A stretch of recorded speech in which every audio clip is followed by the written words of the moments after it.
across our economy. All told, almost 200,000 manufacturing jobs were lost during his presidency, starting before the pandemic hit, making Trump one of the biggest losers ever on manufacturing.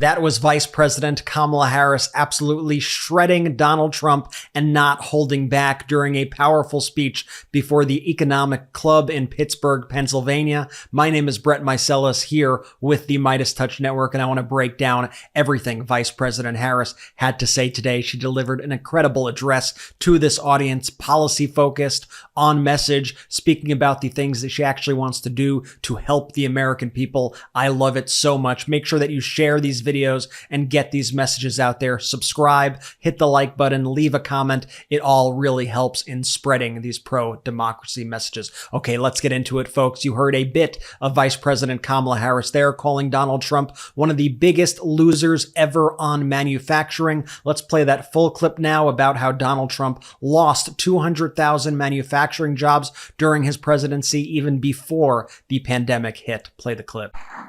Now look, my opponent, Donald Trump, well, he makes big promises on manufacturing. Just yesterday, he went out and promised to bring back manufacturing jobs.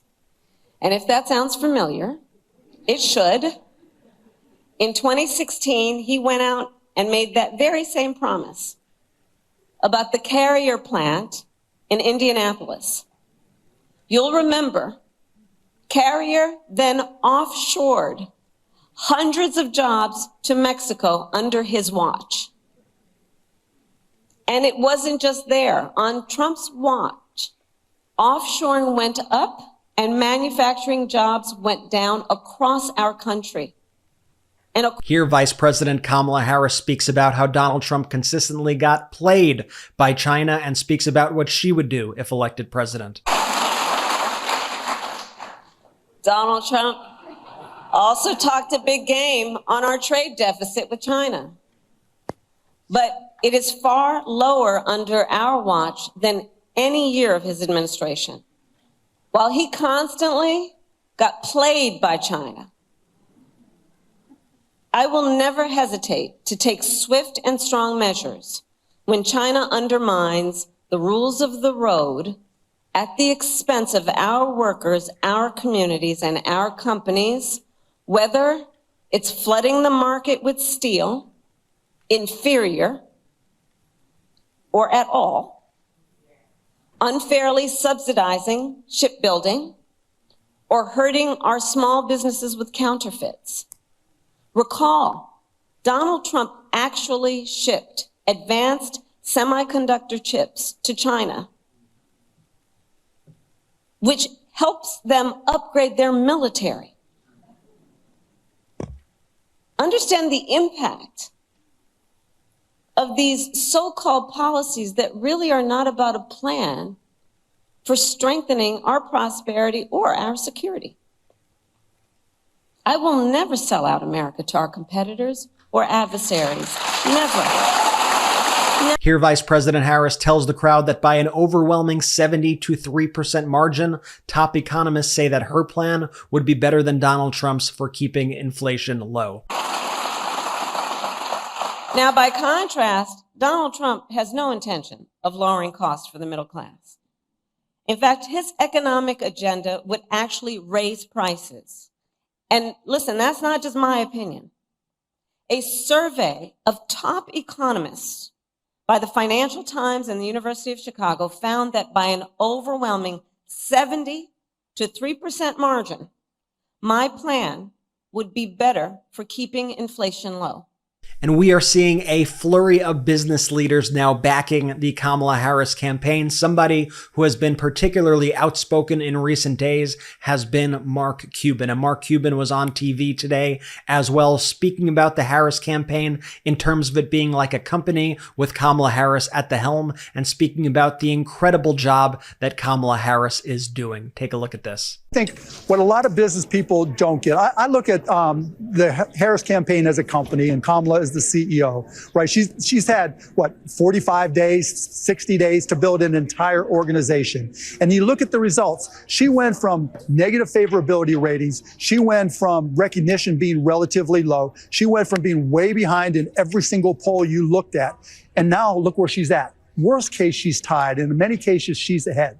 When you're able to turn around a battleship like a presidential campaign and go from being way behind to tied or ahead, you're doing a lot right. And on the flip side, if you had what seemed like an insurmountable lead, and now you've given up that entire lead to another CEO, you're getting fired. Right? So I think that's the beautiful part of looking at what she's doing. She's run her campaign like a CEO. She's had success. And when I go to talk to business people, that's what I tell them. She's actually running her organization like a CEO. And that's the evidence that you need to know that she'll be a great leader, that she understands business, that she understands organizations, and she'll be a friend and partner to business across the board. Mark. Great words there from Mark Cuban. Going back to Vice President Harris's address at the Economic Club in Pennsylvania, she was speaking about what her plan would do to give millions and millions of Americans a middle-class tax break. Watch. To that end, the most practical thing we can do right now is to cut taxes for middle-class families and individuals. And that's what we will do. Under my plan, more than 100 million Americans will get a middle-class tax break. That includes $6,000 for new parents during the first year of their child's life. To help families cover everything from car seats to cribs. We'll also cut the cost of childcare and elder care. And finally, give all working people access to paid leave, which will help everyone caring for children, caring for aging parents, and that sandwich generation, which is caring for both. Vice President Harris also spoke about her plan to double the number of registered apprenticeships by the end of her first term. Take a look. And here's what else we will do when I'm president. We will double the number of registered apprenticeships by the end of my first term. Vice President Harris also spoke about reforming our tax laws to make it easier for businesses to allow workers to share in the company's success. Take a look.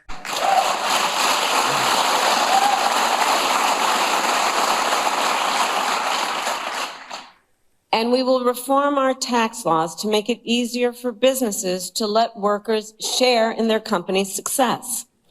And I will challenge the private sector to do more, to lift up workers through equity, profits, and benefits, so more people can share in America's success and prosperity. Vice President Harris also wanted to make it clear that she would not approach the economy by any sort of ideological metrics. She wants to see what works and go from there. And I think this is a brilliant way to run any sort of organization, and especially the country. You want to seek practical solutions to problems and not just go by your own preconceived notions. Take a look at Kamala Harris. And I promise you, I will be pragmatic in my approach. I will engage in what Franklin Roosevelt called bold, persistent experimentation.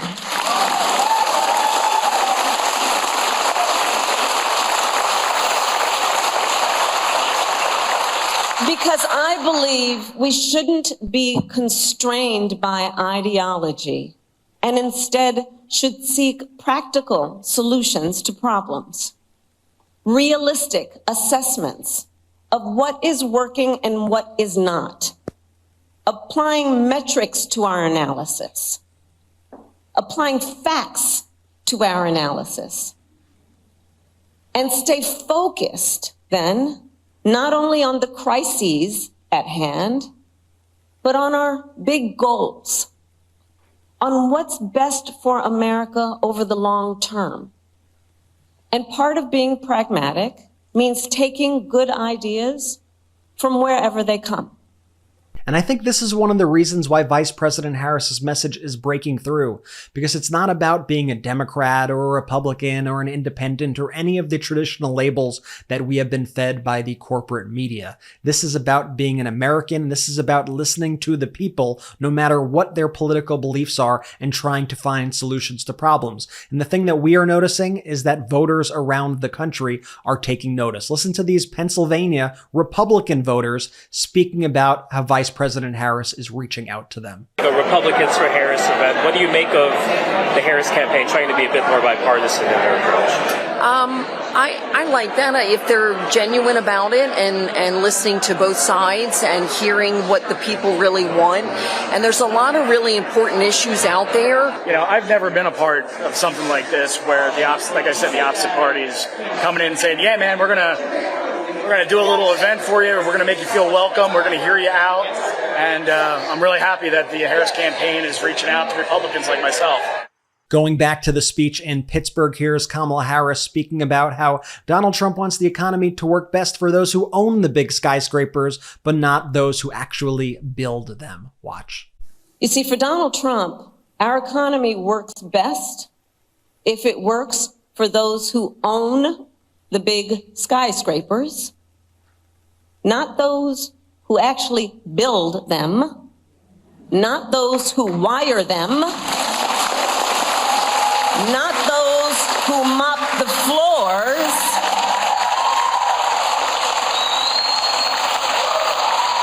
Then Vice President Harris continued to speak about policy. She said that it takes too long and costs too much to build in America, and spoke about her plan to reform permitting, cut red tape, and get things moving much quicker. Watch.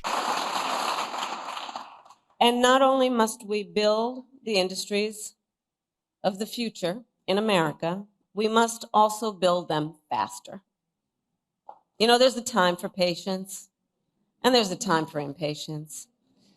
That's not in Ecclesiastics, but just went off script for a minute, Mayor.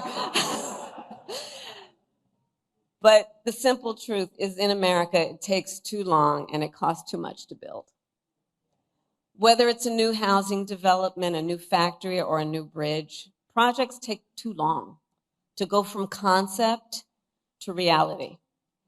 It happens in blue states, it happens in red states. And it's a national problem. And I will tell you this, China is not moving slowly.